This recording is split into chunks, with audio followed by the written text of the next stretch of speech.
So OpenAI just released a new version of Codex, which has a ton of new features, like they added agents and routines, and they are even saying something about, being able to run multiple agents in parallel on multiple projects and so on. So there's a bunch of new features and stuff. Now I see people saying that this is new, but that's not exactly the case. No, Codex has actually been out for a few months now, but the version that was out is basically, one, it was only for premium users only, so you had to pay to get access to it. And I think it was only in VS Code, and it was only used for coding. So it was mainly just a coding agent only, and that's it. But the version that released recently, they added like a dedicated app to it. There's command line, and they also added a free tier, so now literally anyone can get access to it. You don't have to have $20 or $20 per month to get access to this stuff. So that's really cool. So there's a lot of new features here, but Codex is not exactly a new thing. They basically just updated it and added more features. But anyways, let's get into it. So the new Codex is more of an agent and not necessarily just for coding. Like the previous one was mainly for coding, but this one is more of an agent that can do tasks. Like right here they're saying you can complete tasks like refactoring your code base and so on. So the new Codex is more of an assistance and less of an like a coding agent. So this one is not just for helping you coding, you can do a bunch of other stuff with it. And right here they say have like a multi-agent workflow, so you can have agents running in parallel doing multiple projects.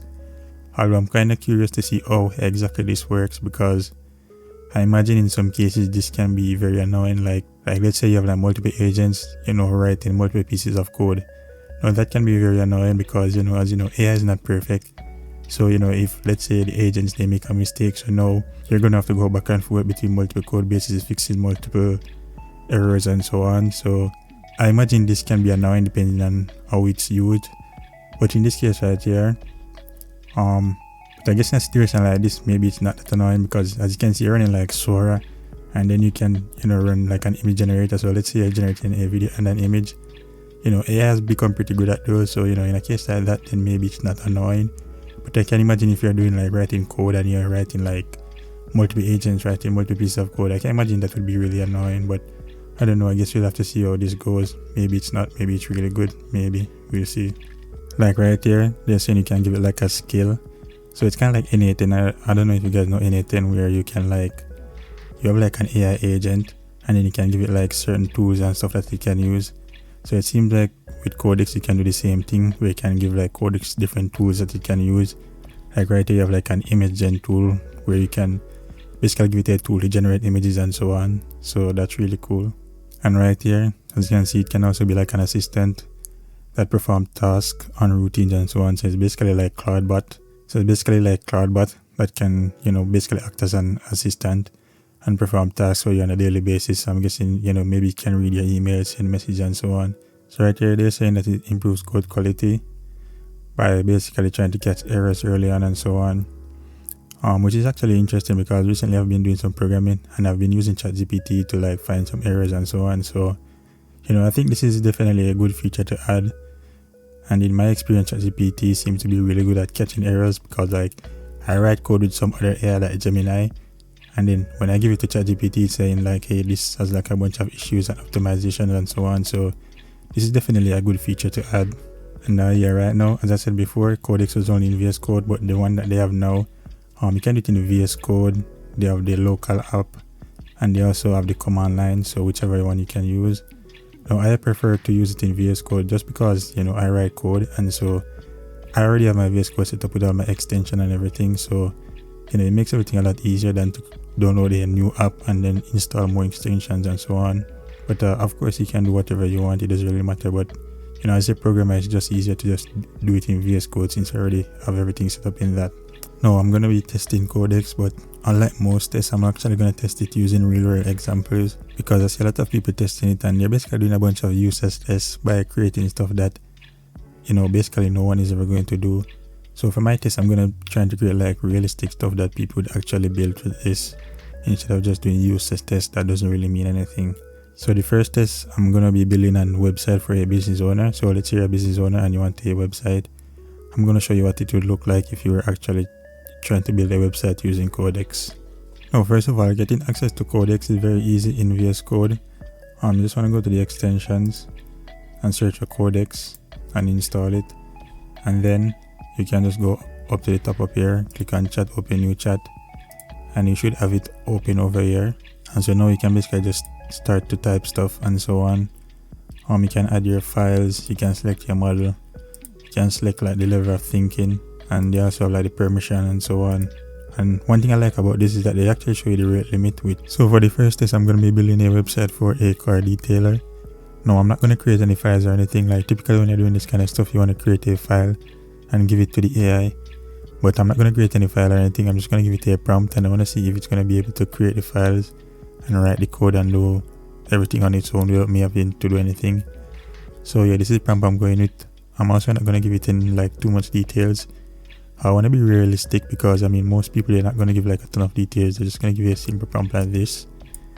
So yeah, I'm going to give it this prompt and see what it does. Okay, so first it asks me some question. It seems like it has access to one of my previous projects that I was doing. I was building some stuff in Flutter, so it's asking me, is this related to my Flutter app or is this something different? And it's asking for some more stuff like, you know, what neighborhood and like how do I want the title and so on. So yeah, let's see. Okay, so that's unexpected. So yeah, it didn't create any files or anything, it just gave me a chat output, so that's interesting. Yeah, so it's asking me if I want to turn this into a web page, so let's see. Okay, so it seems to be done, but I'm not sure where it created the files. And I do have them right here, but I don't see it over here in my Explorer anywhere, so let's see. So for whatever reason, it created the files in another directory. I'm not sure why. But this was not my current directory. It created it in another directory where I store my Flutter stuff. I guess I'm gonna have to look into that some more. But yeah, these are the code right here. It created 3 files, the index, JS and CSS. So let's see what this website actually looks like.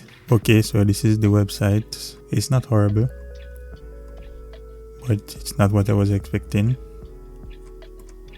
First of all, there's not really any color. It's very dark. Well, there's a little bit of green, but not too much.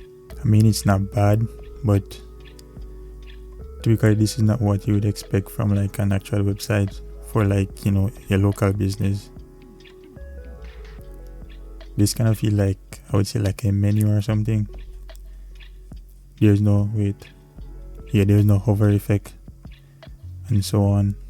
Yeah, like this is very, like not really a lot of customization. I'm pretty sure if I was to like ask it for more customization, I could get it. But it seems like if you just give it a basic prompt, it's going to give you a basic result. Which, you know, there's a lot of AI out there where, you know, even with a basic prompt, they will kind of like optimize and kind of add more features and so on than you actually ask for.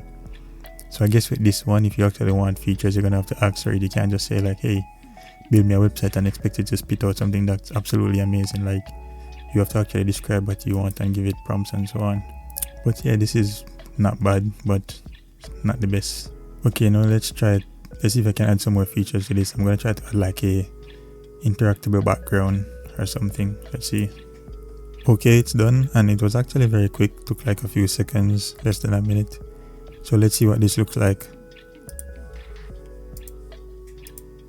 Oh wow, this is actually kind of cool. So as you can see, it's not bad, it's very good. It's not very creative. Like, we just give it a simple prompt, then you're gonna get a simple website. But you know, if you want, you can add customizations and so on, and it can do that. But it's just not gonna do it on its own. Like, you have to give it prompts and so on. But yeah, and particles move and so on. So yeah, this is just very good. You have to be more precise and so on. So now let's try something more complex, like try to create a video game or something. Okay, so for this test, I'm going to be building a game, and this game is going to be in React. Now I want to see if this is going to be able to run the command to create a React project on its own. Because for those of you who don't know, to create a React project, you need to run some commands and so on. So I want to see if this is going to be able to run the commands and all of that stuff to create a React project or not. And this game that I'm building is something that I built in Google Gemini. So when I'm done, I'm going to compare both of them to see, you know, which one is better, if this is better than Google Gemini or so on. Okay, so right now it's asking some question.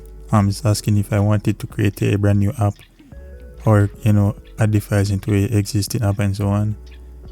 So I'm going to tell it to like just create the app and see what it does. Okay, so I gave it the prompt. This time I gave it the actual folder that it should create it in.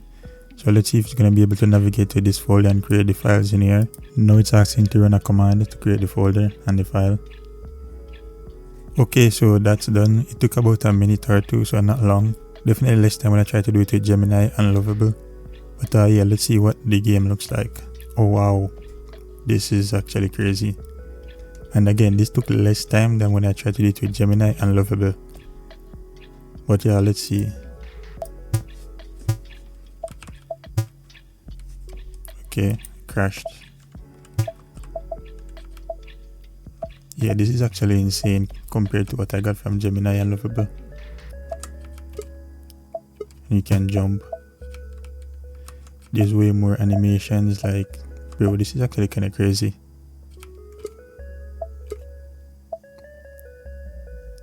And again, this took way less time than Gemini and Lovable, like I still can't believe it.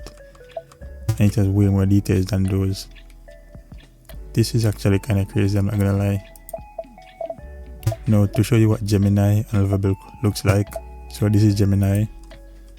As you can see, very basic. And that's it, nothing too crazy. And it took like 2 minutes to generate this one. Now for Lovable, this is Lovable. As you can see, it's better than Gemini, but still not as good as ChatGPT.